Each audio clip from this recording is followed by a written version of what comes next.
Okay, now as you can see here, we have the remnants of the old Xbox here, and I might try reusing the metal shielding from that other Xbox over there, because this one's kind of rusted and nasty. So basically all we got to do here is take out this power supply, which this actually was a replacement multi-power supply that I had from another Xbox here. And it still didn't make this dead motherboard come back to life. So no luck there. But that's not the right bit. So let me just get a smaller one, as for some reason Microsoft still figured it was nice to use Torx even inside the system, which they're yeah, there you go, that's the right one. Their fancy screws, I guess they figured they might not stop people from getting in here, but all we have to do is take out the power supply, because I'm going to basically put the board and power supply from, and the magnetism on my screwdriver set here was lost a while ago. This was one that I got back when I used to work at Best Buy, and they used to give us a discount at Best Buy, which was cost plus 5%, which, from what I understand, not too long after I had left, they really like made the discount not so good, and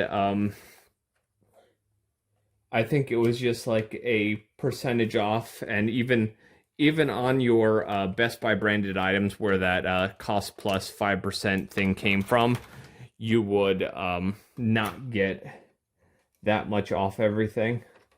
So they took that whole cost plus 5% thing away, because I remember the screwdriver set was like $20 or $30 retail, and I got this screwdriver set for like $5. But yeah, just got to take all of the screws out of everything. I'm not sure how the fan actually goes in there, because I am going to put the fan from that system, because there's always a chance the fan in here actually died, and that's one of the mitigating factors of why the other motherboard died. But also this gets me like a little bit of experience pulling these connectors off, so if I break these, I can use the ones from the other Xbox. But pretty much what I may do is only replace the plastic part on there and like leave the shield out, but we'll see, because we need to get this out anyway, because it's screwed into the plastic. So that will yeah, there goes my screwdriver again. That will help us get everything all apart so it can be put back together, and then we will have our 100% complete Xbox here. So let me just get the rest of these screws out, and then we will see what we got from here with our empty shell with the dead motherboard out of it.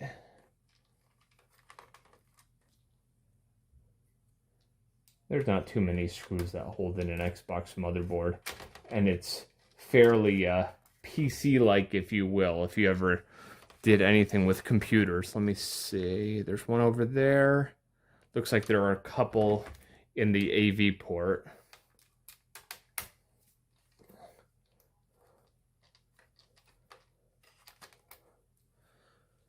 And let's see. Oh, there's one over there I didn't notice here. We'll see if those two by the AV port are actually holding the board in, or if it's just... Yeah, I think they are, because it seems to be budging everywhere but there. So let's see if we take those out and if that'll do the job. Yeah, the good thing here is all the screws look like they're the same size. And the funny part is, I actually had another Xbox motherboard die, the original one that was in the green shell, and I actually replaced it with this one. And for all I know, this one could have been like a well-loved console, if you will, and it really didn't have all that much life left in it. But luckily I had that other one, and works like a champ. But let's see, will this... yep, this will come out. We just got to pull the fan connector off.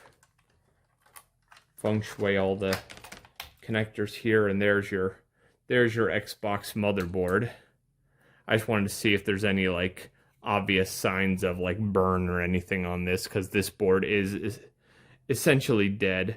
Of course, I'll keep it as a spare part because you never know when you could need like a custom component on here that other boards might not have. But yeah, there's your Xbox motherboard. And in fact, today I actually saw somebody had made a portable Xbox console online. And now that I'm looking at this, and this is basically a whole Xbox, you probably can like chop off like half of all this stuff here and probably still have a working console, because what you need is like this and maybe a couple of the other logics over here. And then since he's running it to a custom board, you don't need that. You don't need a network port, and you just hardwire it somewhere here. But yeah, I thought that was kind of cool that somebody made a legit portable Xbox. But yeah, and then I think this just clips in here, the fan. That, as I said, may be the whole reason why this thing had failed, because maybe the fan stopped and then the chips just baked. That's my guess. But for all we know, there could be more going on that caused our Xbox to die. But as I said, if the metal plate in the other Xbox is in better shape than this and it doesn't require me to like modify it a ton, I might just use the metal plate from that. But if it's just too much and I can just like shine this one up and it looks all new, then I'll just use this one, of course. I'm just trying to see a... Controller ports in this console are fine, so I really have no reason to redo those. Let me just see if this has anything that's... Oh, those were the screws from the old hard drive caddy. That's another thing I have to do in the next parts of this video, is put the hard drive caddy, screw that together, because I have the old one, because here's my old 750 gig Apple drive that I had used before, but you'll see there it is, Apple. But what this is going to be repurposed for is PlayStation 2 HD loader, and that'll be a good size for that, so that's what I'll use that for. But that's going to be another thing where I'm going to have to connect it to an actual IDE controller on a motherboard and, how do you say it, unlock it, because it's still locked. But since it was locked with one of the programs, it probably uses one of those generic passwords and it'll be easier to get out. But I'm going to go ahead and clean this up as much as I possibly can, and then we're going to extract the guts from the one over there and put them in here. And I might highlight some of that process in the next part of this video. But yeah, that's basically it. We just got the guts out of the Xbox. I'm going to pull this fan out and put the fan from that one in, completely dust this off and get as much dirt off as possible. And as I said, if it turns out taking the metal cage from that one and putting it in here is easy, I'll just do that. And then guess what? Now you'll have new everything. But yeah, I'm going to get to there and see you in a bit.